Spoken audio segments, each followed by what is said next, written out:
Okay, and welcome back, students who are taking financial accounting. And in this series of videos, we are working on the short exercises for the assigned homework problems for Chapter 8. Note, accounting is about understanding the concepts and then applying that understanding to the situation at hand. If you get the application aspect wrong, that is one thing and is easily remedied by watching someone else work the problem. However, if you don't understand the concepts, that is a whole other thing. Watching a problem worked out will not help if you don't understand the underlying concepts.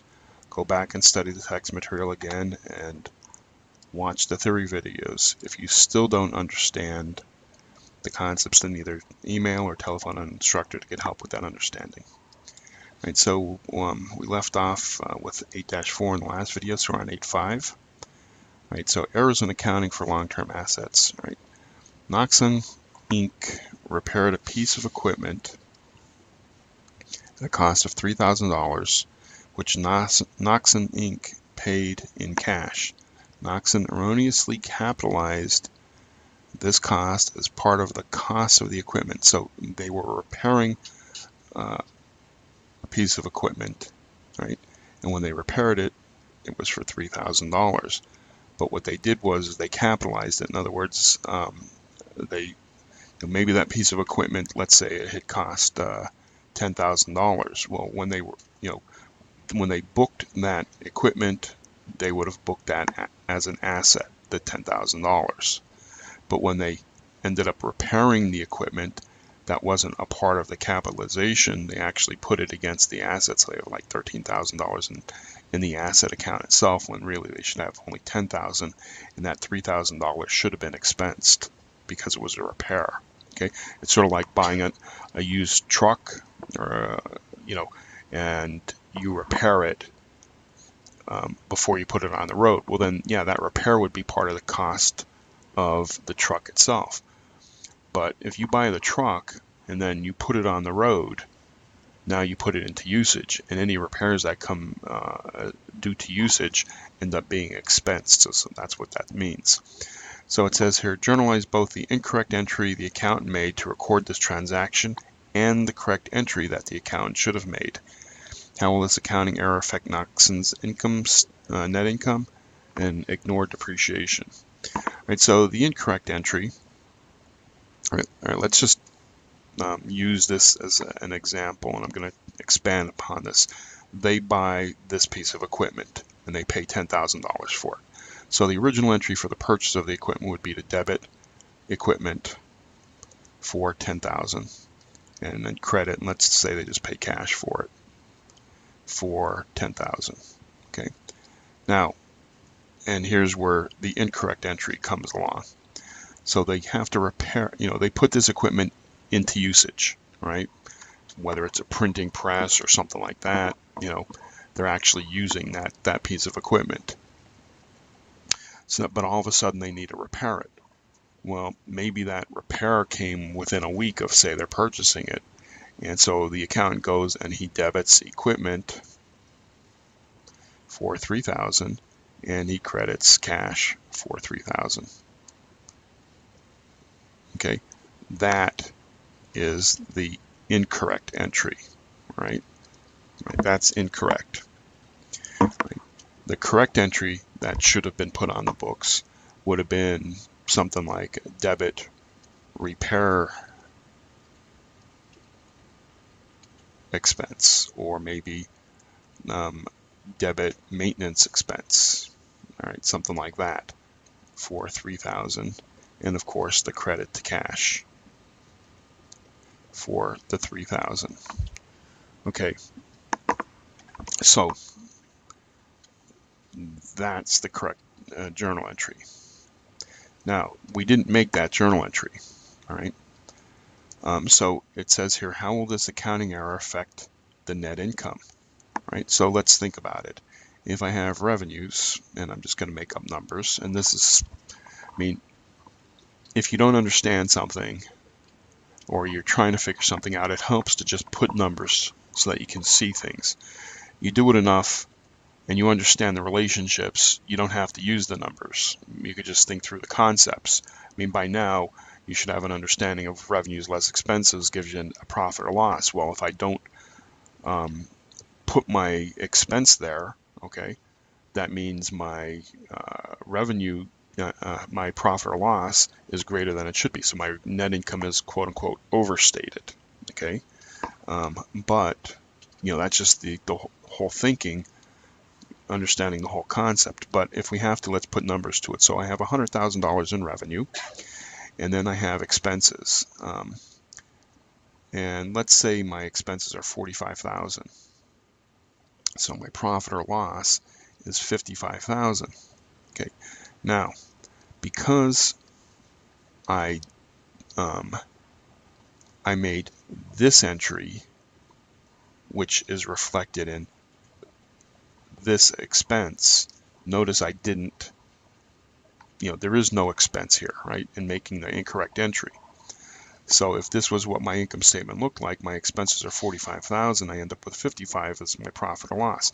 But I'm supposed to make this entry for $3,000. Well, if I make this entry for $3,000, I have my $100,000 in revenue, but my expenses are going to be $3,000 greater, so it's going to be $48,000.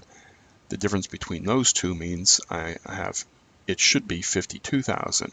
So 55 is greater than the 52. That means I'm overstated on my income statement because I didn't record the expense, all right, to my books. All right, so if you didn't understand that, go ahead and rewind a couple of minutes and pause the video and watch it again.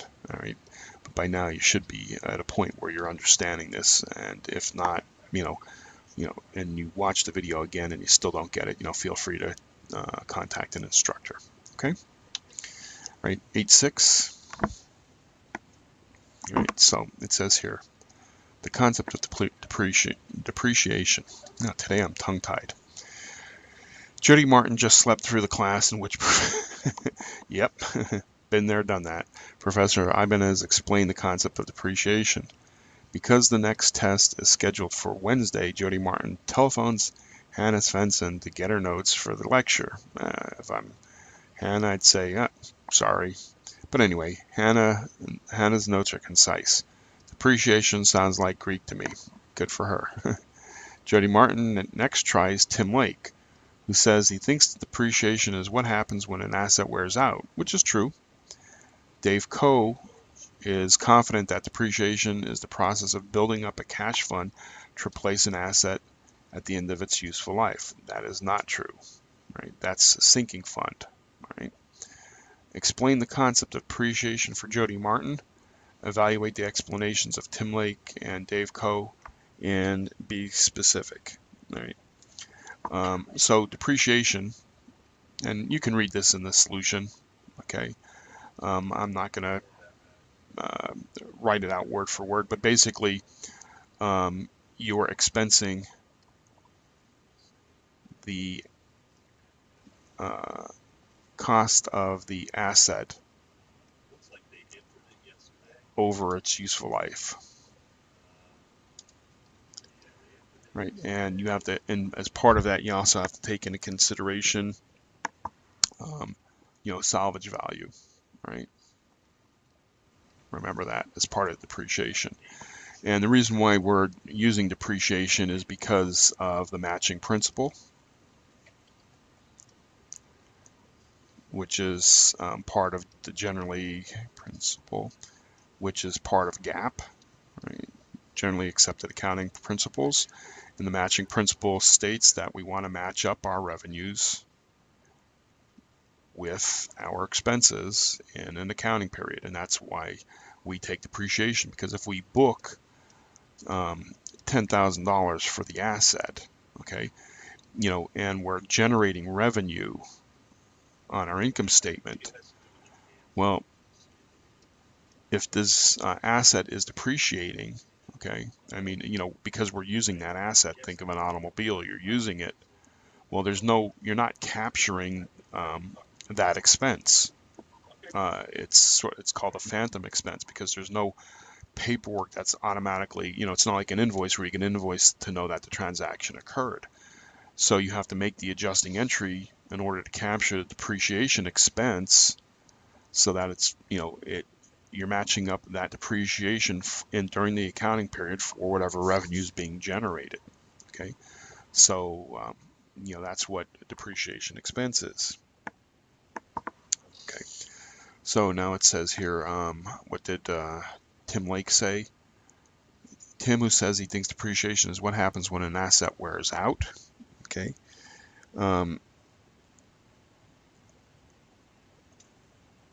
The that is true. It is what happens when an asset wears out, but realize that it's not, as far as Tim Lake is concerned, it's not due to the actual wearing out, right? It's due more to obsolescence.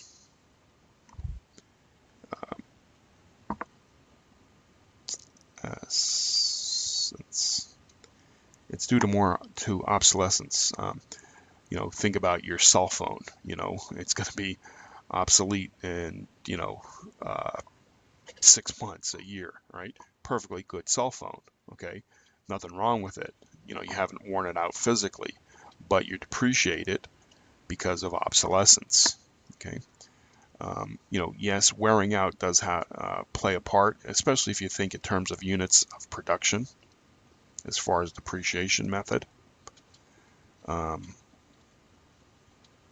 That's because, let's say for that piece of equipment, you can generally guesstimate within reason. Let's say that piece of equipment can produce 1.5 million units, right?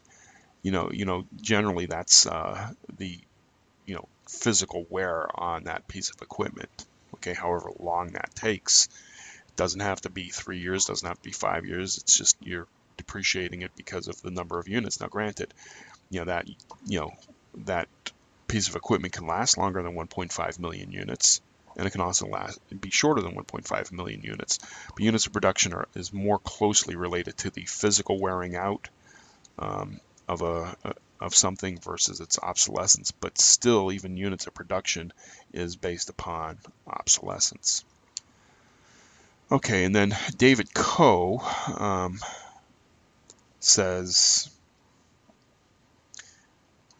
David Coe is confident depreciation is a process of building up a cash fund to replace an asset at the end of its useful life. And as I said, when you're building up a cash fund to replace an asset, building up that cash fund has nothing to do with the depreciation of that piece of equipment. It is setting up what's called a sinking fund, right? You're putting money aside in order to replace a piece of equipment down the road. And generally, if you invest your money correctly, you're going to get a return on your investment. Okay, so therefore, you actually pay less for that piece of equipment. Meaning, let's say the equipment costs $100,000, and because you're smart, whatever have you, and you invest wisely, you might only invest $45,000. Okay, but due to the return on investment, that covers that return. Actually, you'll produce the $55,000 that you need in order to be able to pay for the equipment with the $100,000. So that's a sinking fund. But notice we're talking about buying the equipment. We're not talking about anything that has to do with the physical wearing out of the equipment or it becoming obsolete.